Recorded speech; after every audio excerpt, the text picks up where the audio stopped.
Shalom Bacha, que le bon Dieu vous protège, vous donne la santé, la joie, la prospérité. Aujourd'hui, je voudrais vous raconter une très belle histoire qui s'est passée avec le zikr de Rabbi Haim Pinto il y a une vingtaine d'années. Il y a une vingtaine d'années, j'étais en Argentine et il s'est passé que j'ai connu une famille et ils m'ont invité chez eux à la maison pour le Shabbat. Donc j'étais à la maison et vous savez, Shabbat, lorsqu'on boit, on chante. Et à cette époque, j'étais en train de construire la synagogue à Ashdod, la grande synagogue d'Ashdod. Et voilà, il s'est passé que, bien sûr, j'avais besoin des Sefer Torah, j'avais besoin de plein de choses. Et puis, il y a un parmi les frères me dit, alors comment ça va les travaux à Ashdod? Les travaux de la grande synagogue, et j'ai dit, bon Hachem, ça va, bon Hachem. Bon, maintenant, nous avons besoin de plein de choses pour meubler la grande synagogue. Bon, vers la fin, il y a un des frères qui me dit, qu'est-ce que je peux faire pour que Akadosh Baruch Hu me donne des enfants? J'ai pas d'enfants. Mes frères et sœurs, ils ont grâce à Dieu des enfants. Moi, j'ai pas d'enfants. Qu'est-ce qu'il faut faire? Alors, je lui dis, qu'est-ce qu'il faut faire? Il faut prier. Il m'a dit, Rabbi David, je prie. Je dis, alors, il faut faire quelque chose au-delà de tes possibilités. Et Hachem aussi va faire avec toi quelque chose d'au-delà peut-être tu ne dois pas avoir des enfants. Alors, peut-être si tu fais quelque chose au-delà de tes forces, Akadosh Baruch Hu, il va faire quelque chose pour toi. Il me dit, par exemple, quoi? Je ne sais pas, c'est à toi de voir. Il me dit, tout à l'heure, vous avez parlé vous n'avez pas des meubles, meubler la grande synagogue. Combien ça coûte? Je dis, ben, ça coûte à peu près 70 000 dollars. Il me dit, oh, 70 000 dollars, c'est tout ce que j'ai. Je lui dis, tu n'es pas obligé de les faire. Non, mais j'ai envie de faire quelque chose au-delà du possible, au-delà de la nature. Alors, je vais les faire. Mais Rabbi David, je veux une chose. Je veux que tu me donnes tes 2 costumes. Comme ça, je vais avoir 2 bébés, 2 jumeaux, et comme ça, tu vas venir être Sandak, et c'est toi qui va être Sandak. Je lui dis, vous m'excusez. Là, je ne peux pas accepter parce que moi, je ne suis pas le bon Dieu, moi. Attends, c'est du business, là. Tu me donnes 70 000 dollars pour acheter les meubles et le bon Dieu va te donner 2 enfants et moi, je donne 2 costumes. Ah non, moi, je ne peux pas. Attends, regarde, moi. Je ne peux pas. Il me dit, Rabbi David, c'est fait. Vous êtes obligé, c'est un deal. Vous êtes obligé. Vous êtes obligé. Vous donnez vos 2 costumes avec les mérites de un pito, ça y est. J'ai la foi, j'ai les mots l'année prochaine. Prépare-toi, Rabbi David, dans 9 mois, tu viens. Je dis, je suis en train de me stresser, là. Il n'a rien voulu savoir. Il a fait un virement à la yeshiva. La même semaine. Il me dit, mais toi, je veux mettre 2 costumes. Ça y est, je lui dis, attends, mais on ne fait pas du business comme ça. Non, je veux les 2 costumes.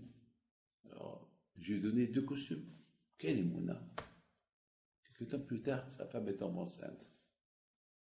Non seulement sa femme est tombée enceinte, ils lui ont dit qu'elle a 2 jumeaux. Une fille et un garçon. La folie.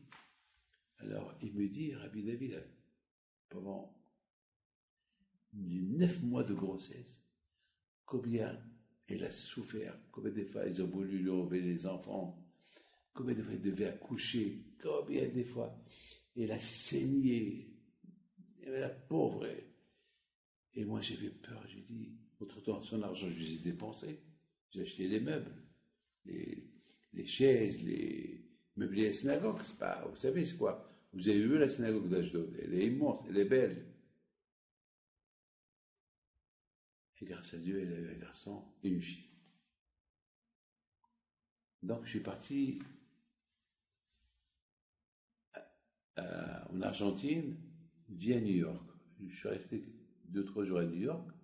Et là-bas, je suis parti la veille de la Brit Mila pour être le Sandak. Donc, j'ai pris American Airlines pour aller à Buenos Aires pour être le Sandak. Et la neige, elle a commencé. On dirait que le bon Dieu n'a pas. Le Satan, il n'a pas voulu que je vive. Et j'étais dans l'avion avec M. Sidvon. Et pendant 4 ou 5 ou 6 heures, je ne peux pas vous dire, vous savez, que le pilote, il a essayé de décoller, il n'a pas réussi à décoller parce qu'il neigeait à torrent. Et il y avait des centaines d'avions qui devaient décoller. Et ils étaient en train de... Il y avait des ouvriers qui dégageaient les pistes. Parce que... À la fin, bon Hachem, on a décollé. Et je suis arrivé à Buenos Aires le lendemain, 2-3 heures avant la nuit. Et j'aurais dit, je les ai appelés, ne m'attendez pas, faites la Brit Mila, non, on vous attend. Et bon Hachem, j'arrive à Buenos Aires, ils sont rentrés me chercher de l'avion. On est arrivé à la synagogue 1 heure avant la nuit, avant que le jour il se termine. Donc, le temps que j'ai mis un costume que j'ai laissé, et au moment qu'on a voulu faire la Brit Mila, la lumière à la synagogue, la grande synagogue de Yeshurun, en Argentine, elle s'est éteinte. Donc, encore un problème. Là, il y a des problèmes. Pour vous dire que c'était... Hachem, il a voulu montrer à ce monsieur-là, regarde, tu ne devais pas avoir des enfants. Mais voilà, tu as fait un effort pour moi, et voilà, je fais des efforts. Voilà, Rabbi David est arrivé pour être Sandak, et voilà la lumière. Et elle s'est coupée, elle est retournée, et elle est revenue à la lumière. Et on a fait la Brit Mila, tout de suite de là-bas, je suis reparti à l'aéroport pour repartir à New York, Paris. Voilà la bouteille, l'émouna de ce monsieur-là. Regardez la bouteille. Quelle émouna. Il a fait avec le bon Dieu un deal. Il a fait avec lui, il a marchandé avec lui, il a réussi avec sa émouna. Que le bon Dieu vous protège et qu'il vous donne tout ce que vous désirez. Amen.